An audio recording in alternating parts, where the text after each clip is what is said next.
So all right, man. Listen, everybody, listen. We got our good brother, my good brother, Lil Cuz, man. How you doing, man? Chilling, man. Welcome to LTO, man. LTO, the license to operate. This is a new show me and Pete got going on, man. Okay, cool. So you was on our list, man, to get it in. One of the top 5 guests, one of the first 5, right? One of the first 5? Definitely. Definitely first that, 5. Man. Pretty sure you're gonna be top 5. Okay, cool, cool. Let's make that happen. Then. Let's make that happen. Exactly. Yes, exactly. So where do we start from, man? Your humble beginnings in Creep Monique, Illinois. He a troll, please. Whoever watched this, Creep. Just know he is a troll. Creep Monique, I am not from Creep Monique. Creep Monique is a south suburb. Very nice place. I don't know. You say you never been to Creep Monique? Never been there. Wow, interesting. Never Okay, been I don't know where I got that information from. Talk to the I don't either, man. Talk to the producer about that. He ain't get that. Let's go, man. So tell us about your beginnings, man. Man, from the south side of Chicago, I grew up, as far as I can remember, we lived in an apartment on like 64th and Rockwell. Then we moved to 71st Francisco. My grandma always stayed on 76 and Walcott. I went to school over there. Graduated my bachelor's degree in 2019 in psychology. And then, so that was what I was 22. 6 years later, I'm 28 now. I work for the #1 radio station in my city, WGCI. Okay. That's the gist of That's what's up, man. Yeah. But you're a content creator. Content right? creator, yeah. Talk a little bit about what that is. That's what we're trying to do here, but yeah. So we can learn something from you. Yeah, for sure. So when I graduated school in 2019, 2020 came. That's when COVID hit in March. So I was just working. When I graduated from school, I was working as a teacher assistant down in Carbondale. I was just working in 2020. And at the time, people around me were starting to get back into school to pursue their master's program, you know what I'm saying, get their master's degree. So being in that environment, I feel like I ain't want to get left out or left behind, or like I'm just down here and I'm not fully doing what I need to be doing. So I registered to get back in school to get my master's. Now, when I did that, I soon found out that, so August 2020 came, I found out that grad school was totally different from undergrad. You know what I'm saying? It was totally a different ball game. It wasn't the same. So by the time the first assignments came out, I'm like, I ain't gonna be able to do it. Like, being truthful, I'm kind of, I guess you could say a grad school dropout, because I'm not gonna be able to do it. It was challenging, and I guess I wasn't up for the challenge. You know what I'm saying? Plus, COVID had hit, like I said, and that played a big role for me, because I'm more of a in-person, hands-on learning. I need to see my professor. I got questions, this, that, and third. So the whole hybrid learning and online, and that didn't work for me. You know how certain things work for certain people? That wasn't one of them that worked for me. So I was just in the house from like late September to December of 2020 or January 2021, just playing Call of Duty. I was on Warzone, Verdansk. Like, I was playing Warzone, waking up 8 a.m., going to sleep probably 1 in the morning, take a break to eat. Playing Warzone all day. Playing Warzone all day. That was more fun than going to graduate school, huh? That was what I was doing. You know what I'm saying? And I was getting paid from my father was in the Marines, so I was getting a monthly check.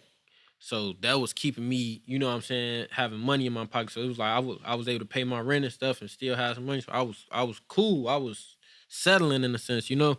But something in me just knew, like, man, it's more to me than this. I'm better than this. I need to do something with myself, you know. And so January came, 2021, and I had did a video that I seen on Instagram.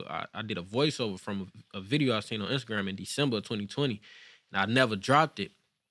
And then I ended up redoing it in January 2021, and I put it on Instagram. So at the time, I had like 1,600 followers. It got like 4,000 views on Reels. What was the video about? So it's a show called Power, and it was out, and it was a character named Zeke, He was just saying like his mother had asked him about a teacher, and he was just like, "Oh, she don't know none." But the voiceover was so funny that people was clinging to it, so I just did that, and it ended up getting like 4,000 views, plays on reels, and I was just like, I'm just gonna keep going. So I just kept going, and I started picking up traction. So that's how I got into creating content. You know what I'm saying? But is this an actual thing you can generate income from, make a living at? Yeah, absolutely. Facebook page, Instagram page, YouTube page. You know what I'm saying? Yeah. So yeah, you could definitely make a living out of this. I know people who just straight internet. You know what I'm saying? Content creation. That's all they do. Content creator. You know what I'm saying? But I'm at a point now, and that's what I was about to tell you. I'm at a point now, well, at least for me, I feel like how I look at my life. I went to grammar school, graduated, boom. Then I went to college. That was 4 years. I mean, high school. That was 4 years. I graduated. Went to college. That was 4 years. I graduated. I started making content in 2021. It's 2025. That's 4 years later. I feel like I'm kind of at a spot in my life where I feel like I've graduated from that aspect, and it's something else that I want to do. I just haven't figured out what that is yet.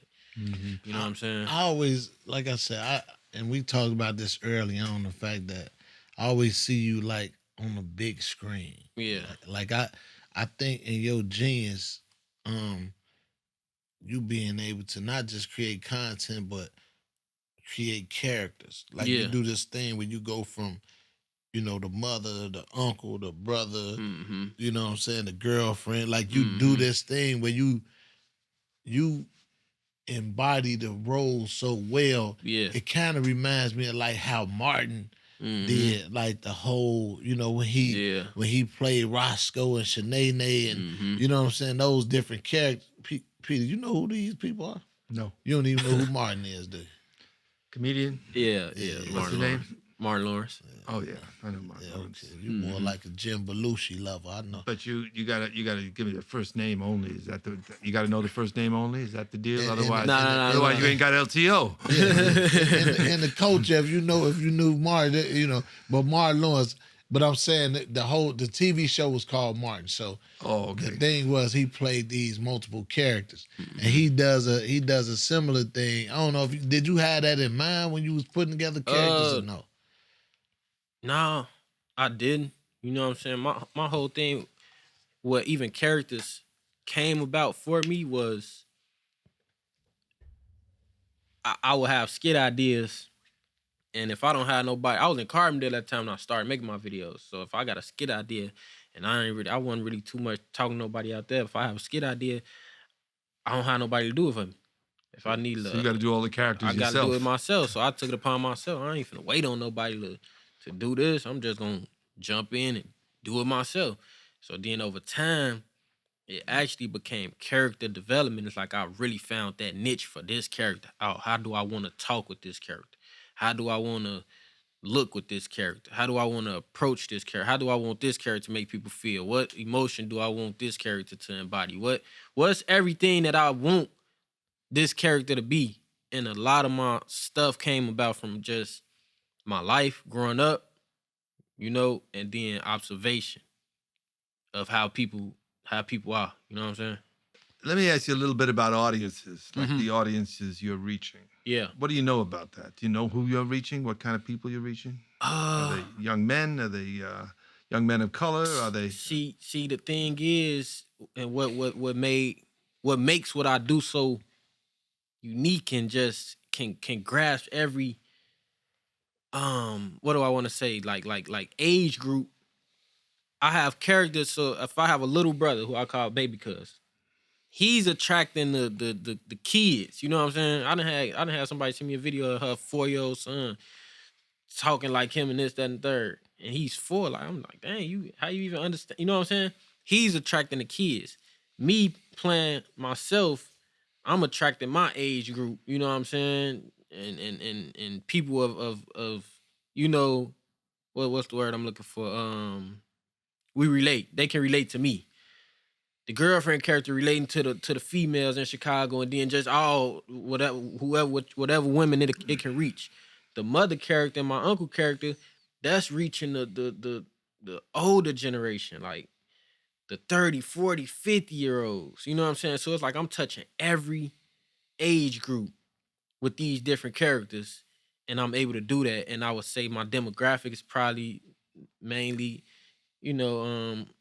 black people, you know what I'm saying? But at the same time, Latinos, Mexicans, and you know what I'm saying? Maybe some Caucasian people and stuff, but I see my comments and I see people who are commenting and interacting with me, and is your content about like neighborhood life or like family life inside the home, or is it just like I mean, it's about like anything, social observations, things like that? It's about anything, whatever come to my mind. Then it got to a point where my content began to look like a storyline almost. Mm-hmm. You know what I'm saying? People like, man, what's going on there? What happened with this character? What's going on with this character? You know what I'm saying? It started to flow in that sense. So it's just stuff that people experience growing up, things I know people can relate to, and that's why I'd had people ask me before, like, oh, why you don't use your degree? Your degree is psychology, huh? But I do feel like I use my degree. This sounds like you use absolutely, because I look at it from a standpoint of how will this person react to this, or okay, that'll get them right there, or you know what I'm saying? So, yeah. When I think about your skits, right? I think through COVID, it really helped people through just like that time frame of like being in the house and having something to laugh at. Yeah. And like really like, I think you kind of came to fame in that sense. Yeah. You know what I'm saying? But like I said, we talk just to go back a little bit and bring it to like the LTO part. You grew up on the south side of Chicago, and we hear so much about the bad, the street part of it, right? How were you able to stay out of that light? How did you navigate that? So, you remember I told you my age earlier? Yeah, 28. Yeah, but if I didn't tell you that, how old would you think I am? Would you think 28? I would have guessed something like that. Yeah, you look like you're in your 20s to me. Oh, okay, so I always get like I look young. You know how old do I look? That's all right. You can think about it. Yeah, I'm gonna get back to it. 75. But now I said that to say though, when I was growing up, like if I look young now, I really look young though. You know what I'm saying? Like I didn't even look like the type like he not finna be in those streets. You know what I'm saying? Like, I'm a shorty. I got braids. I'm little as hell. Like you know what I'm saying? I look like you ain't got no business being no type of nothing gang affiliated or nothing like that. You know. But I listen to my peoples, man. You know what I'm saying? I listen to my mama. I listen to my old man. I grew up in a 2-parent household till I was like 12. Mom and dad, you know. And my grandma, you know what I'm saying? I'm over grandma's house all the time. Like I said, she lived across the street from my grammar school. So I listen to my people as, oh, you ride that bike, you corner and back. Don't go around. Don't leave off this block. Don't do this, that, and third. Don't do this, that, and third. And growing up, it made you feel like, damn, I can't do nothing. Like, damn, I can't. You know what I'm saying? My friend, them, they all. But looking back now, it was for the best of interest. You know what I'm saying? They protected me from what could have been. Cause I grew up. Like I said, my grandma's 76 Walcott. I grew up. What's around there is Killawood, Gville, you got BBG across the way, Sealy and all that stuff. So I grew up in this environment. You know what I'm saying? That's why I tell people like I'm not a street dude, but you could say I'm a hood dude because I done grew up in the hood. I know what all this is. You know what's going on. I know what's going on. I'm not out here just moving willy-nilly. I know what's going on. I done took 79th Street bus to school. I'm passing all these hoods and Stain City and you know what I'm saying, whatever else I gotta, I know what's going on, but I'm just on aspect like, man, I'm cool. I ain't on that. I ain't, you know what I'm saying? I was always who I am now, who people, bro, funny as hell, you know what I'm saying? He be chilling. I'm cool. I always believe like I stand on my own 10 as a man. I ain't never felt like I need to be with a gang of dudes for not saying people be with a gang of dudes for protection or anything like that, because some people grew up in that environment. That's all they got. They got their friends more than their family. Right. They didn't have anybody telling them to come back home for dinner at night. Exactly. Or whatever. Exactly. And I'm real life going grandma's house, dinner ready. You know what I'm saying? I had real structure. Like I'm real life sitting at the dinner table with my family eating. You know what I'm saying? With my cousins and stuff. So I was asking you about the audiences because, we're trying to deal with young guys at risk, right? You know what we do, right? Yeah. Work with Chicago Cred. Yeah. And we're trying to, help folks who are caught up in that life to leave that life. And we would also like to, and we don't put as much effort into this just because it's not our thing yet, but the younger ones, right? The 14 years old, the ones who you can still get before they get into the criminal justice system or get caught up. And so we're just thinking aloud, I want to ask someone like you, how do you reach those kids who are at risk? Not the ones like you who grew up with, two parents and a grandparent who was keeping an eye on you, but how do you reach the ones who really are at risk? What do you... Man, it's any thoughts? I mean, we need all the help we can get. So you're a content creator, so that's why I'm wondering if it's like social media is social influence is so impactful. It's huge, right? Right now, you know what I'm saying? In this day and age we living in, social media is so impactful. The music these kids listen to is so impactful on their lives and what they want to do and how they view things. So it's like you have ones that's gonna listen, and you have ones that's not gonna listen. You gotta know you got ones that you can sit and talk to them, like tell them, like, man, you can just be you. You don't have to fit in. You don't have to be the street guy, the tough street, you know what I'm saying, image and stuff. But that's like what all some of them know or wanna be. That's some people wake up with that. They want that. Yeah, put on your psychology hat. Yeah, what's going on with them? They want you. It's the music. Yeah. It's the music. It's the environment you living in. That's what I want. If you see your favorite artist or something, and this is the image that they have, they are artists. They from the streets. They was a gangster. This what they saying. Man, I want to be a gangster. I want to be from the streets. I want to be this. We watched Chief Keef come up and the impact he had on all the youth. You know what I'm saying? So it's like, that's what they want to mirror. But you got somebody like me that you don't have to mirror that to be successful and still be that guy or you that dude or you not no lame, you not no goofy, you not this and third, because you got to understand what comes with that. You'll either be dead or in jail. Yeah. So it's like, it's about the decisions that they make, and if we can get through to them and make sense to them, then maybe they'll change. But it's not like it's too late, but they gotta want it for themselves. Like I can't want something for you more than you want it for yourself. Right. You just to even reflect on what you're saying, just to because the position you took, the difference that I heard you say, you had a village around you that was in support of you. Mm-hmm. You know what I'm saying? Mm-hmm. And they motivated you to keep doing the right thing. Mm-hmm. And you listen. And there's so many of our young brothers and sisters out here that's making bad decisions. And if 9 out of 10, if you sit them down, they didn't have that structure that you had. Right. You know what I'm saying? Mm-hmm. And what we often say, like, and we know this, if the village raised a child, mm-hmm. the child gonna come out mm-hmm. better off. Mm-hmm. But if the village turns their back on the child or don't embrace the child, then it's not gonna, the outcome won't be the same. Right. So often we seeing children not being raised by a village become young adults and go crazy, and we like, man, what happened? So case in point, if I don't know what a man so if a man doesn't raise me, mm-hmm. and I don't know how to properly clean myself hygienically, I don't know how to, you know what I'm saying, the issues I go through emotion-wise, I don't know how to deal with that. Yeah. I don't know how to handle my emotions as a man. I don't know what I'm supposed to do.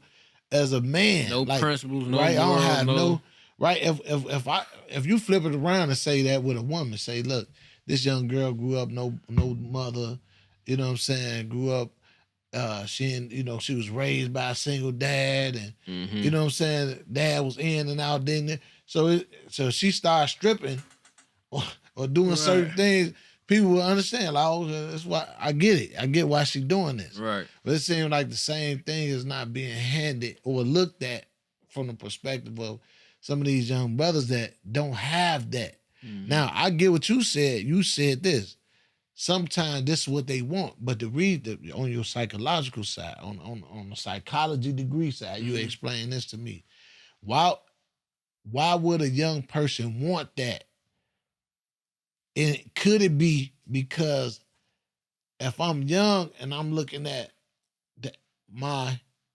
how I'm being inspired, or what's my inspiration, and I'm looking on YouTube and I'm saying someone that looks like me from the same neighborhood I'm from or a neighborhood like it, and they get a part of success by rapping this way, is it far-fetched to believe that this young person that don't have any other male influence might start doing that, thinking that that's what you're supposed to do to become successful, if you don't have any other image of success? I don't know. I feel like I feel like the youth do have other images of success that's not just rappers, and you know what I'm saying. But again, we live in a time where social influence is big, and people, for whatever reason, I don't know, but people thrive off negativity. Like if you have something negative, people wanna, man, what's going on? If I go live right now on Instagram, and I said, man, out here feeding the homeless or something like that, I'm like, all right, you know, damn, cool, you know. But then and make the title of my live that, you know what I'm saying? That feeding the homeless, cool. I'll probably get like 34 views, something like that, you know what I'm saying? But then if I go live, you know, I could talk freely on here. Okay, then if I go live though, and I'm like, this nigga got me fucked up.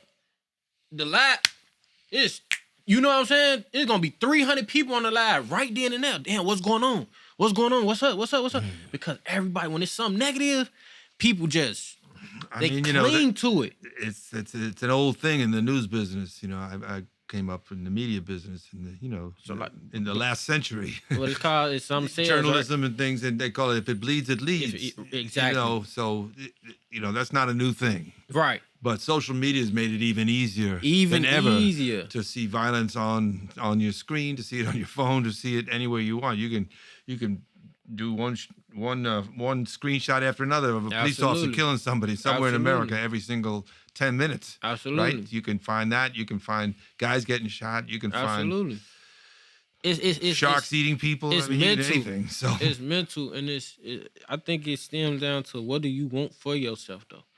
You know what I'm saying? I never wanted to live a life where I had to look over my shoulders, where I had to be on. Right.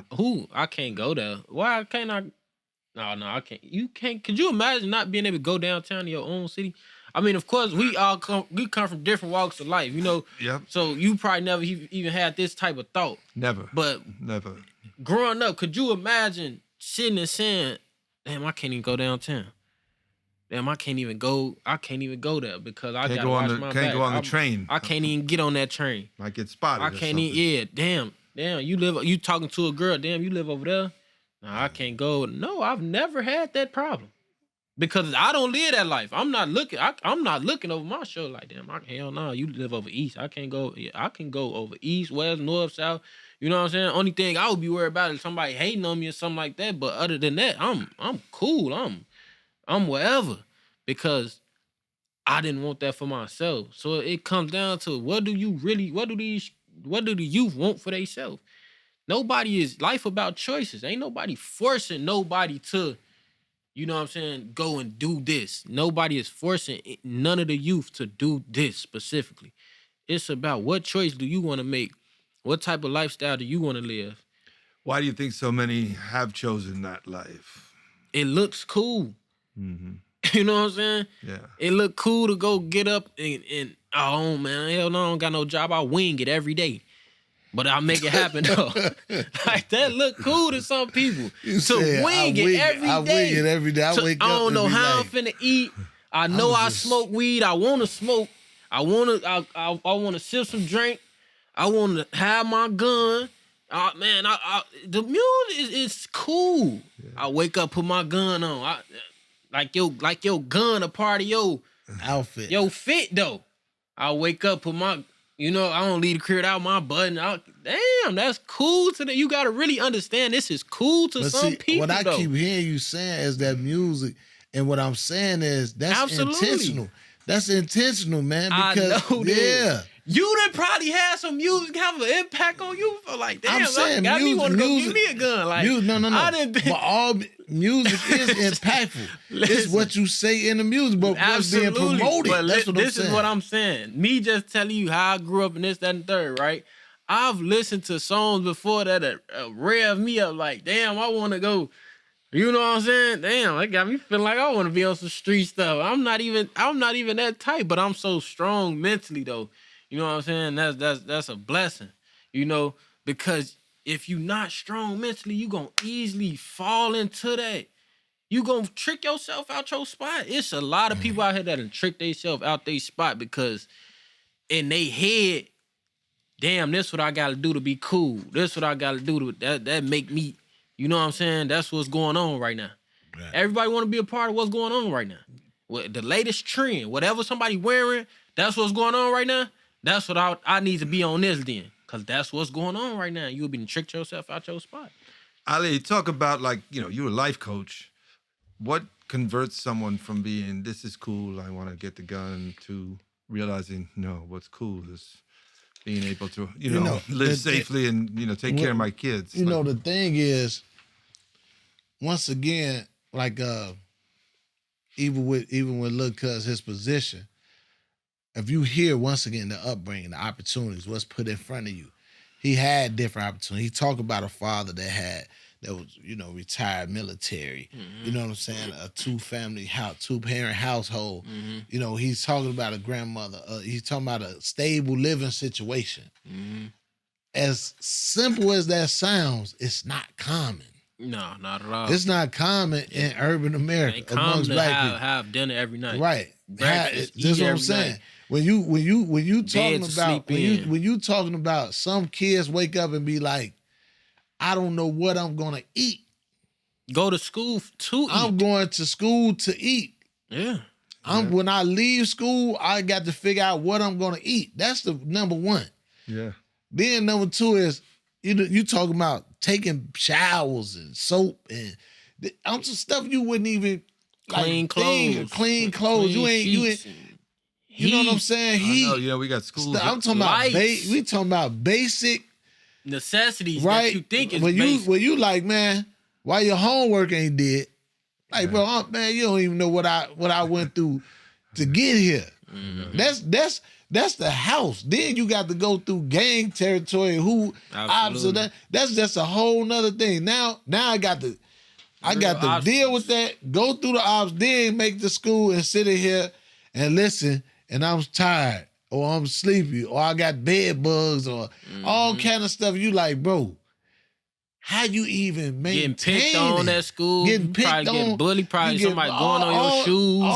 All kind of stuff is happening. It's real, yeah. And you're not able to focus on what's because I can't even say what's important because that's important. What's being told that's important. Yeah, that's important. Sure, yeah.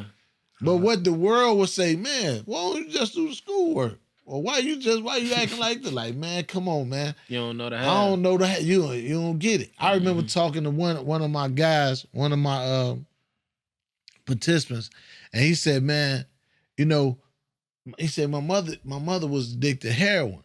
So we would him and his brothers would go to the grocery store and just steal like bread, milk, butter. You know what I'm saying? And all the money was going to... Because all the money was going to drugs. Right. So he said he remember like they used to beg the mom just to pay the light bill. so that the electricity would stay on, so they could use the microwave. Right. You get what I'm saying? Yeah. Or be able to even do some homework. Yeah. So Turn the lights on. Leave the lights on. Like you when you growing up like that, and you like, man, how you didn't make it? Yeah. But then that's why I say we come from different walks of life, because those are things you never even had to I never think missed about, a meal. experience, never missed a meal, Never never had electric bill shut off. Just wasn't part of my life. and that's the reality of it. So it's like somebody that does have to go through this, then you got people that don't have to go through this. It's hard. It's hard. Like it's And to be honest, they don't understand it. Yeah, I mean, that's absolutely. part of why we're having these conversations. Is I come from one world, Ali comes from another world, closer to your world, but your world itself is absolutely. And if we're gonna like get anywhere with this stuff, if we're gonna get Chicago to stop being the murder capital of America, if we're gonna get gun violence, even remotely Minimize, aligned with the rest of the world that doesn't have 400 million guns in private hands like we do in America, we got to figure out how to talk about this. I mean, you were talking about what I was thinking about when you were talking about the kids who think it's cool to have a gun and everything like that. How about the white culture with guns? There you go. they all grow up with guns too. They all grow up thinking it's cool to have a gun, and by the time they're 28 years old, your age, they might have 10 guns. So that's we're stuck with guns in this country. I mean, they're not going away anywhere. It's in the Constitution. It's in the Constitution, and there's 400 million of them, and they're making more every single day. And they're legal they're legal in every state, and in most states you can walk around carrying them, concealed carry or even open carry. So when we saying that, you just add to that, when you say 400 million, you got more guns than you got people in the United States of America. Correct. And a lot of people. That's a real number. You're not just no, that's a real number. I know that number. You're not exaggerating. Oh wow, no, that's crazy. 400 million guns. There's 340 million Americans. But probably the percentage of people who own guns is much lower because people who own them are collectors. They have 10 or 15 of them, or at least 3 or 4. And a lot of people, I hardly know anybody who owns a gun. In my world. So Peter, maybe only half the country owns them. Something else. I just pause for a second. You just said so. I want to understand what you just said. You said 400 million guns. Yeah. And if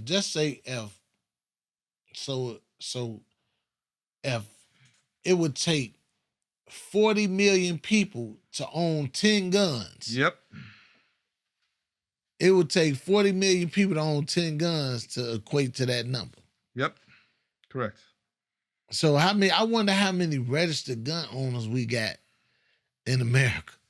That's the number I'm looking for. I'm looking it up right now. You know what I was just thinking though, when it comes to the youth, about like why I like to get this example, and I keep saying like everybody's socially influenced and stuff, but a lot of people care about somebody else's opinion. You know what I'm saying? So I like to get this example, like if you got a shorty right that love to cook, know how to cook, but he a street dude. He got a real talent, real passion for cooking. He not gonna pursue that because he don't want to be perceived as, oh, that nigga be cooking. You know what I'm saying? You a goofy eat. It's all about an image. If we can get people mindset out of upholding the image and caring about the opinion of others, I think that'll help the youth tremendously. I agree with you, but I will say this. You made me think of one of the little young guys I was a life coach for out of Foster Park. And he was a baker. Like he loved baking. His grandmother taught him how to bake, but he had a name, like a reputation. And but every day, he said, man, when I leave my house, walking out the door, like I'm attention, like somebody trying to kill me. Coming back home, somebody trying to kill me. I like to bake though. Right. I want to make his whole thing was like this upside down pineapple pound cake. You know what I'm saying? It was if you see him, you couldn't even imagine. Right. Like, you know what I'm saying? But he was like, I mean, if you talk to him, he'd brighten up and he might have a mean mug, the whole conversation. You talk about bacon, that was his lane. He was ready to go there and show you. Mm-hmm. But his reality was, man, when I leave here, going to my house because they know where I stay. You know, they took pictures of it, sent it to me in my inbox. Bro, we know this where you stay, and we own you. That's You crazy. like coming out, I'm worried about dying. And going in, I'm worried about dying. That's crazy. And I bear witness to, like, man, he had multiple friends that had been shot 15 times. You know, and some of his friends that I was also their mentor, you know, they were killed. They was in our program as well. And it was almost like he was like him almost damn near preparing for like to die. I could be next on the list. Is he still alive? Yeah, he's still alive. I That's think he was what's up. able to move out of Chicago. Oh, I that's think what's that up. you know he was able to do that. But I just remember seeing him and the trauma he had been through. Mm-hmm. Because he was somebody that for real, lost 20 something friends. And for real, you know, was still young. And for real, would go to funerals like every other week. That's another thing. Like I don't even know how being from Chicago, everywhere I done grew up, and this, that, and third. I don't have that trauma. Being from Chicago, and that's a blessing to say, you know how many people got real life trauma behind friends dying, cousins dying, they folks really being killed, dying of gun violence. I do not share that. That trauma. The guy who was just sitting there told us he had 28 relatives who were killed over the course of life. He called them all cousins, brothers. I couldn't imagine what that's like because I haven't experienced that. I looked it up. So 400 million is about right. That number's about right. Mm-hmm. And 32% of Americans, about a third of Americans, own guns. So that's 86 million. So 86 million people own 400 million. Not including the illegal guns that are on the street. Right. Well, so okay, so you saying on average about 5 guns per. Yeah, exactly. 80 million Americans own 400 million guns. So yeah, 5 guns a piece on average. Right. I'm registered now. Yeah. That's just the legal. That ain't the hood. That's registered. Right. I went to the gun store, bought 5 guns a piece. Ford car, CCL. 5 guns a piece. Yeah. And there's many countries that you don't have a right to own a gun. No. Like it's many countries that's not a right. Yeah. Most places like Japan or something, there is, be two homicides in the whole year in the whole country. The whole country got 2 homicides. I think so. It's like crazy. It's like America push a agenda though, because we talk about the youth, right? Yeah. And how can we better the youth and this, that, and third. But the internet plays a major role in what these kids are consuming on a daily basis. There's no way you should be able to open your Instagram app, your Facebook app, and you seeing somebody get killed. You seeing dead bodies. You seeing all these things when or TikTok or whatever. When the kids in China go open their TikTok app, it's strictly educational. They seeing stuff that's gonna better them as a person, as a human. Like it's none of that. But in America, these kids open these social media apps. They consuming something that's just like, damn. Why is this normal? Why should I be this? Yeah, why should I be exposed to this when I open my social media? So it's like we can talk about how to help the youth and this, that, and third, but it's bigger than the conversation to have with the youth when, damn, after I'm done talking to you, you go open Instagram and you just saw somebody get killed. So what I hear you saying is we could talk to the youth, but it's some higher up information that got to happen too. So what do you think should happen? What's some advice that you would give to if you had a wand to make something happen? What would you? I don't know, man. I don't know. I think if we knew the answer, I don't know. That's fair. I mean, some people, create content to make people think. Some people create content to make people laugh, and some people create content to make people hate. Right? Hopefully we get more people who are trying to make them think or make them laugh instead of making them hate. There's a lot of hate content out there these days. Much.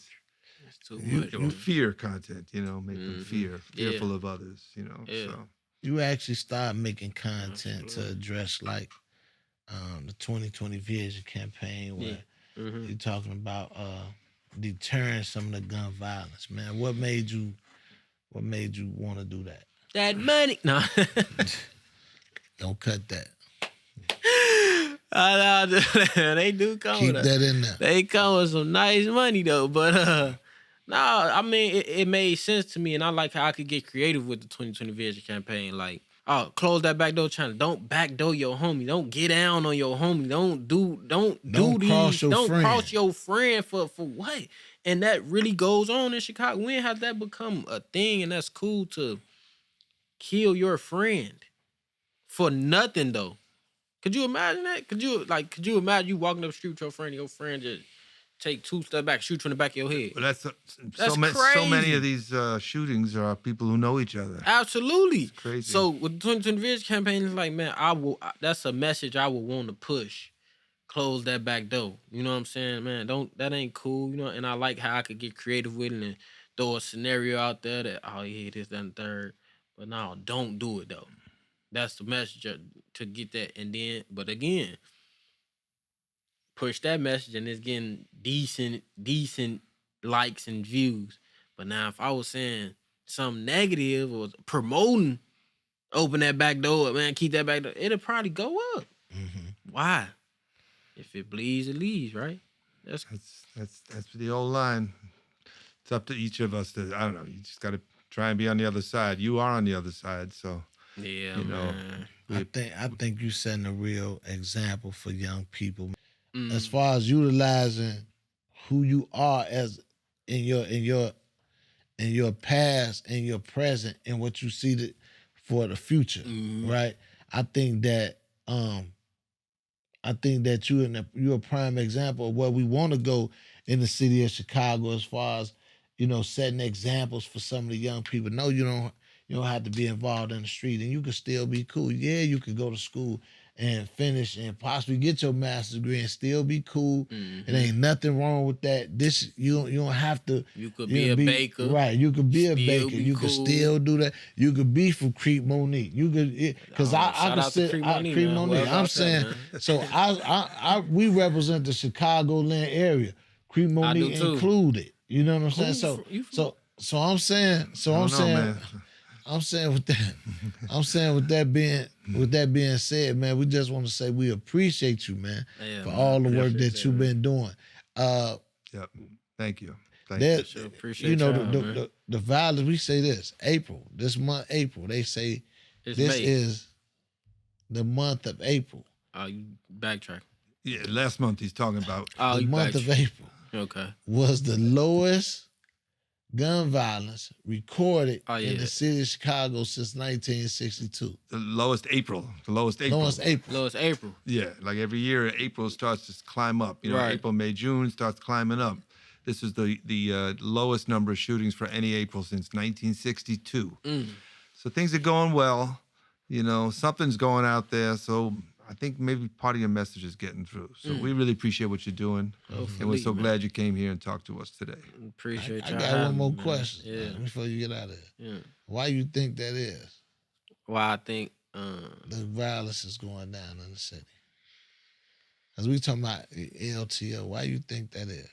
I don't know. I know my brother. I know why you think. I don't know. Why you think? I'm asking you the guess. I don't know, man. I think we living in critical times right now, and a lot of people need to find something to believe in. You know what I'm saying? So I know my brother, man. Shout out to my brother Sadiq Ali. He give a lot of shahadas in the city. A lot of people becoming Muslim, taking their shahada, becoming Muslim, and I developed this mindset like I only trust Muslims. You know what I'm saying? Like, if you not Muslim, I damn near don't trust you, because I know as a Muslim, you live with certain values and morals and principles, and like there's certain ways you gonna move that I can fully give you my trust because I know how you are. You know what I'm saying? How you supposed to how be. you supposed to be, at least. I know how you supposed to carry yourself as a Muslim, so you got my trust. And we not killing each other, especially if you truly fear God and what's after life, you know, the hereafter. So that could play a big part. And other than that, I really couldn't even tell you, because people still gangbang. The gun's still on the streets. The ops still the ops.